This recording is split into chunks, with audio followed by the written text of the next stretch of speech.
My name is Rexene. I have been a part of Refuge City Church for about 8 years, and I've been a believer since I was 12, so I'm not going to tell you how old I am, so you can just guess.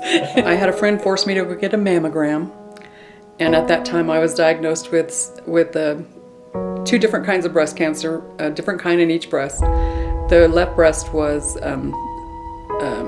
the fast-growing, deadly kind. And the right one was not such an issue, but I had a lot of treatment issues that then I had to face after that. And it was stage 4, but I didn't ask what it was, and they didn't tell me because I didn't want to have to tell my family what stage it was. My initial reaction to the diagnosis was it was going to be really inconvenient to have to go through all the treatment.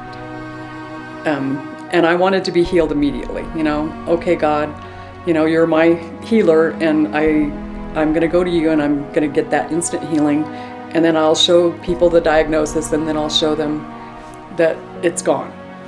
And he said no.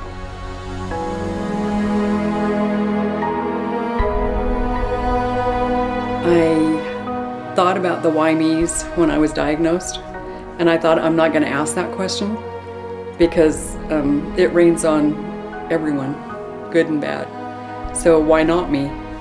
And I felt that if it was me and wasn't going to get an instant healing, then God had a purpose for all of this, and that it wasn't necessarily just because I got the diagnosis and I was going to be doing the treatments and all that. It wasn't necessarily because it was about me. I feel that when you're faced with situations in life, that the questions that you have to ask aren't why me or why is this happening to me. It's what is God doing in my life? What purpose, what steps does He have for me? And is it because it's about Him, and my job as a believer is to show He's in my life, and I'm able to walk with Him and to stay positive because He's blessing me. I read my Bible every morning. So once I get up and, wash my face and all that, put my makeup on. I don't want God to see me without my makeup. And I get my Bible and my cup of coffee, and I just read for however long. And that, then you see all the people in the past, that for, centuries ago, all the problems they had, that God brought them through. And then you know that He's going to bring you through too. Well, I think what's interesting too is that we all want to live by faith. And so we're always trying to live by faith. I want to live by faith. I'm going to live by faith. And you've got your little list of things that are going to get you through by faith. And I was like most of the way through treatment one day, and all of a sudden I thought, I'm living by faith. And it wasn't even hard. We make it hard. We put restrictions on ourselves and put boxes, that, we have to act this way, and we put God in that box with us, so that we constrict everything. But the living by faith is just really resting your weight on Him, that He's going to get you through what you're facing. The chemo ended in November. And then there was another 12 treatments of the Perjeta and Herceptin, which are still chemos, but they don't have the same reaction as the other, don't make your hair fall out and all that. And then I had the radiation ended in April, and the mastectomy was in December. So I'm coming up on the anniversary of that. You have all these little anticipations in your head. Well, I better be prepared for this, or I better prepare for that. I wasn't prepared for when my hair fell out. That was horrible. When you brush your hair and you have all these big clumps and you're thinking, ah. And I never would shave my head. I let my sister-in-law cut it really close to the scalp, and then I wore a wig until it got itchy, and then I ditched that too.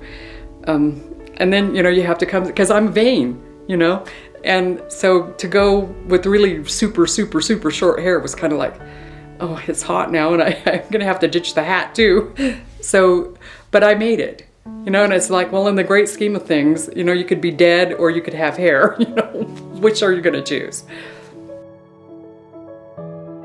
I feel great. I felt good all along. actually, because I would sit at my desk at work sometimes and think, I wonder what they're giving me in that chemo, because I don't feel bad. I feel really good. And I'd ask the Lord, are you supposed to feel this good with this stuff going on? Because I would just feel alive. I'd say, how do you feel so alive? And I knew it was Him, because, it's just that He's reminding you that His life is in you, and you're just living His life that He has given you. But I didn't get depressed, which I felt was, and because fear and depression are kind of like they're little twins. And because I didn't get fearful, and that was a God thing, I can't say that I specifically thought this out. I'm not going to do this. I'm not going to be afraid. I'm not going to get depressed. It just didn't happen. Even the things I kind of anticipated never happened. So it's like they always say, you're afraid of things, and most of that stuff never happens. I'm looking forward to living till I'm at least 120. And yeah, I just want to, encourage people as I go through the next part of my life to know that, you can really rely on Jesus. He's a strength and a help. He is that strong tower that you can run to. And I'm just looking forward to living that life with Him, because He's always there. I've learned that, it's one thing to say that I can trust the Lord, but you've never been in a situation where you had to put it to the test for yourself. You might have put it to the test for a family member, but it's never really been about, well, I'm going to put it to the test for me today. And so now I have even more confidence that I can put Him to the test. He's not going to fail.